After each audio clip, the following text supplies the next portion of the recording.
আজকের এই এক ভিডিওতে আমরা নদী নৌকার সমস্যার সকল ম্যাথগুলো আমরা কিভাবে সমাধান করব এটা দেখব। তাহলে সবার প্রথমে আমরা যদি দেখি যে নদী নৌকা, ঠিক আছে, এই নদী নৌকার প্রবলেমের মধ্যে আমাদের সবার প্রথমে যেটা জানতে হবে যে একটা নদী যদি আমাদের এখানে থাকে, এই নদীর প্রশস্ততা কত হবে? ডি। তাহলে নদীর প্রশস্ততা ডি, এবং এইখানে নদীর মধ্যে একটা কি থাকবে? স্রোত থাকবে, স্রোতের বেগটা ইউ।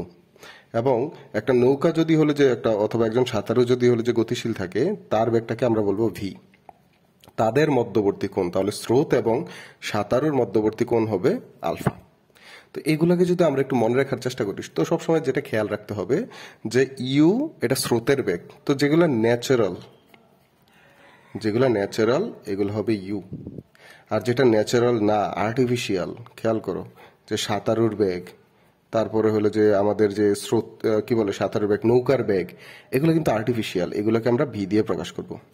এবং এই ইউ ও ভি এর মধ্যবর্তী যে কোণ, এটাকে আমরা বলবো আলফা। তাহলে স্বাভাবিকভাবে এই যে ভি আলফা কোণে আছে, তার আমরা দুইটা উপাংশ নিতে পারি। একটা উপাংশ স্রোতের দিকে, যেটার মান কত আসবে? অবশ্যই যার সাথে কোণ উৎপন্ন করে এখানে আসবে ভি কজ আলফা। আর যার সাথে কোণ উৎপন্ন করে না, যেটা হলো যে আমাদের উলম্ব উপাংশ, এটার মান কত হবে? আমরা লিখতে পারি এটা হবে আমাদের ভি সাইন আলফা। এবার যদি তুমি খেয়াল করো যে এই যে নদীর স্রোতের দিকে দুইটা বল আছে, একটা স্রোতের বেগ আছে আর একটা হলো যে সাঁতারুর বেগের আনুভূমিক উপাংশ আছে। দুইটা একই দিকে বিধায় এই দুইটাকে আমরা কি করব? যোগ করে দিব। তাহলে আমরা কি পেলাম? U plus V cos alpha, এটা স্রোতের দিকে কাজ করতেছে, আর ভি সাইন আলফা এটা উপর দিকে কাজ করতেছে। এখন একটা নৌকা যদি এই দিকে চলে, এটা কি কখনো এই দিকে এসে পৌঁছাবে? না, এই নৌকাটা অবশ্যই হলো যে একটু অপর দিকে পৌঁছাবে, আর এটা অবশ্যই সামান্তরিকের সূত্র মেনে কর্ণ বরাবর এসে পৌঁছায়। এই জিনিসটা আমাদের মনে রাখতে হবে। তো সামান্তরিকের সূত্র মেনে কর্ণ বরাবর পৌঁছালে এটাকে আমরা কি বলতে পারি? লব্ধি আর। এই লব্ধিটা স্রোতের সাথে যে কোণ উৎপন্ন করে, এটাকে আমরা বলতে পারি থিটা। তাহলে এখানে আমাদের যেটা মনে রাখতে হবে যে লব্ধির মান কত আমাদের? আর। তারপরে আর এর সাথে ইউ যে কোণ উৎপন্ন করতেছে, ওইটাকে বলতেছি আমরা থিটা। এই ইনফরমেশন গুলো আমাদের অবশ্যই মনে রাখতে হবে। খেয়াল করো কি ইনফরমেশন মনে রাখতে হচ্ছে? ন্যাচারাল যে ভেলোসিটি থাকবে এগুলো হবে ইউ, আর্টিফিশিয়াল কোনো ভেলোসিটি এটা হবে আমাদের ভি। ইউ এবং ভি এর মধ্যবর্তী কোণ হবে আলফা। আর যে ব্যাগে আমাদের পৌঁছাবে, যেটাকে আমরা বলি লব্ধি বেগ, এটার মান হবে আর। আর আর এবং স্রোতের মানে ইউ এর মধ্যবর্তী কোণ হবে থিটা, লব্ধির কোণ হবে থিটা। তাহলে সবার প্রথমে আমরা কি বের করতে পারবো? এই নদী নৌকা সমস্যার জন্য আমরা বের করতে পারবো হলো যে যে সে কত লব্ধি বেগে পৌঁছাচ্ছে। তাহলে লব্ধি আর এর সূত্র অবশ্যই, এটা যেহেতু সামান্তরিকের লব্ধি সূত্র, এটার মান কত হবে? P square plus Q square তো হবে না, এখানে পি কিউ কে আমরা ইউভি দিয়ে ডিনোট করছি, তাহলে হবে U square plus V square plus 2uv cos alpha. তুমি যদি চাও এটা ডিরেক্ট লিখতে পারো, অথবা তুমি হলো যে লব্ধি এখান থেকেও বের করতে পারো। এই লব্ধিটা হলো যে এখান থেকে বের করতে পারলে সেম লব্ধি আসবে। দ্বিতীয়ত আমাদের এখানে যে সূত্রটা আসবে, এটা লব্ধির দিকের সূত্র ট্যান থিতা। আর ট্যান থিতা মানে কি? লম্ব বাই ভূমি। এখানে খেয়াল করো উলম্বের দিকে কি আছে? ভি সাইন আলফা, আর ভূমির দিকে কি আছে? U plus V cos alpha.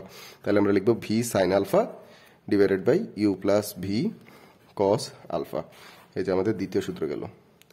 তৃতীয় সূত্র আমরা বের করব, যদি বরাবর বিপরীত দিকে পৌঁছায়, মানে থিতার মান 90 ডিগ্রি, আর থিতার মান 90 মানে বরাবর বিপরীতে পৌঁছায়, এইটা মনে রাখতে হবে, বিপরীতে পৌঁছায়। তাহলে যদি বরাবর বিপরীতে পৌঁছায়, তার জন্য আমরা যেই কথাটা মনে রাখবো যে থিতার মান হবে 90, আর থিতা 90 হলে এটাকে আমরা বলতে পারি সর্বনিম্ন দূরত্ব। কি বলতে পারি? সর্বনিম্ন দূরত্ব।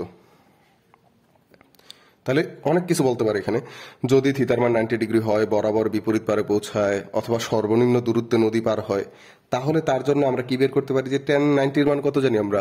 ইনফিনিটি, যেটাকে আমরা লিখতে পারি 1/0। তাহলে আমরা লিখবো tan 90 is equal to V sine alpha divided by U plus V cos alpha. tan 90 এর মান 0, এটাকে ইনফিনিটি, এটাকে লিখতে পারি আমরা 1/0। তাহলে 1/0, সরি আমরা এখানে লিখে দিই যে 1/0। তাহলে আর গুণন যদি করি, 1 দিয়ে এটাকে গুণ করলে আসবে U plus V cos alpha, আর 0 দিয়ে এটাকে গুণ করলে আসবে 0। তাহলে কি আসছে? U plus V cos alpha is equal to 0, যেখান থেকে আমাদের কজ আলফার মানটা কি আসতেছে? Minus U divided by V. সুতরাং আলফা ইজ ইকুয়াল টু কত আসবে? Cos inverse minus U divided by V. আর এই যে সূত্রটা আছে এটা আমাদের কার সূত্র, যে বরাবর বিপরীত পারে পৌঁছালে তার লব্ধি কি হবে তার সূত্র। তাহলে অলরেডি কিন্তু আমরা 3টা সূত্র পেয়ে গেছি নদী নৌকার জন্য।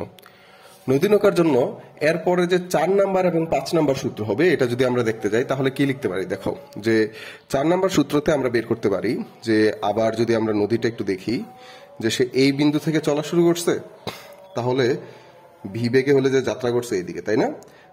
আর ইউ এর সাথে তার মধ্যবর্তী কোণ ছিল আলফা, এবং সে পৌঁছাইছে হলে যে এইদিকে, তার এইদিকে একটা উপাংশ ছিল ভি এর, যেটাকে আমরা লিখছি ভি সাইন আলফা, আর এদিকে একটা উপাংশ ছিল ভি কজ আলফা, যেটা পরে ইউ এর সাথে যোগ হয়ে গেছে, তাই না? আর তার যে উলম্ব দূরত্ব, সরি নদীর প্রশস্ত, এটা দেয়া আছে ডি মিটার। যদি এটা দেয়া থাকে তাহলে আমরা কি লিখতে পারি, দেখো যে সবার প্রথমে যে এই কোণের মান তো থিটা, এটা আমরা জানি। তাহলে এখন আমরা যেটা বের করবো যে নদী পার হতে কত সময় লাগে। এখন নদী পার হওয়া মানে কি, সে এইখান থেকে এইখানে আসতেছে, তো নদীর প্রশস্ততা দেয়া আছে ডি মিটার। আমরা কি জানি যে দূরত্ব is equal two bag into সময়, কখন যখন এটা সমবেগে কাজ করবে বা সমবেগে চলবে। তাহলে সময় টি ইজগুলো আমরা কত বলতে পারি, যে এখান থেকে বলতে পারি সময় টি ইজ ইকুয়াল টু আমাদের আসবে দূরত্ব ডিভাইডেড বাই কত, ব্যাগ। তাহলে এখানে দূরত্বের মান যদি আমরা ধরি যে নদীর প্রশস্ততা ডি, তাহলে নদীর প্রশস্তের দিকে যে ব্যাগটা কাজ করতেছে এটা কি আমাদের ভি সাইন আলফা, আমরা লিখতে পারি ভি সাইন আলফা। তাহলে এই যে সময় সূত্র আমরা পেয়ে গেলাম, যেটা আমাদের 4 নাম্বার সূত্র, যে টি ইজ ইকুয়াল টু কত, D divided by V sine alpha. এভাবেই কিন্তু সময় সূত্রটা আসে। তারপর আমরা যেটা বের করতে পারি এটা হলো যে দেখো যে নৌকাটা এই বিন্দু থেকে যাত্রা শুরু করছে কিন্তু পৌঁছেছে এই বিন্দুতে, তাহলে সে একটা উলম্ব দূরত্ব অতিক্রম করে যেটা নদীর প্রশস্তের সমান, ঠিক সিমিলার সে একটা আনুভূমিক দূরত্ব অতিক্রম করতেছে। এই যে দূরত্বটা, এটাকে আমরা কি বলতে পারি, আনুভূমিক দূরত্ব। আর এই আনুভূমিক দূরত্বটাকে আমরা বলতে পারি এক্স। তাহলে আমরা সর্বশেষ যেটা বের করবো এটা হলো যে আনুভূমিক দূরত্ব। তাহলে আনুভূমিক দূরত্ব ইজ ইকুয়াল টু আমি কি লিখতে পারি, অবশ্যই আনুভূমিক বেগ। তাহলে এখানে আসবে আনুভূমিক বেগ ইন্টু আমাদের আসবে সময়। আর এই আনুভূমিক দূরত্বটাকে আমরা বলতে পারি এক্স। তাহলে আমরা বললাম যে আনুভূমিক দূরত্ব এক্স ইকুয়াল টু আনুভূমিক বেগ। খেয়াল করো এক্স এর দিকে আমাদের বেগ কি আছে, U plus V cos alpha, আমরা লিখলাম U plus V cos alpha into আমরা কত লিখবো, সময় টি। তাহলে এটা হলো আমাদের আনুভূমিক দূরত্বের 5 নম্বর সূত্র। এখন সময়ের মান কিন্তু আমরা জানি T divided by V sine alpha. এটা যদি এখানে লিখে দেই তাহলে এক্স ইকুয়াল টু আমরা সূত্র কি পাচ্ছি, U plus V cos alpha, এখানে কত হবে, D divided by V sine alpha. আর এটাই হলো কি আমাদের 5 নম্বর সূত্র। তো তুমি 5 নম্বরের এই দুইটার যে কোনো একটা সূত্র ব্যবহার করতে পারো। তো আমরা এই যে 5টা সূত্র দেখলাম, এই 5টা সূত্র দিয়ে আমরা নদী নৌকার যে কোনো সমস্যা সমাধান করতে পারি। ধন্যবাদ।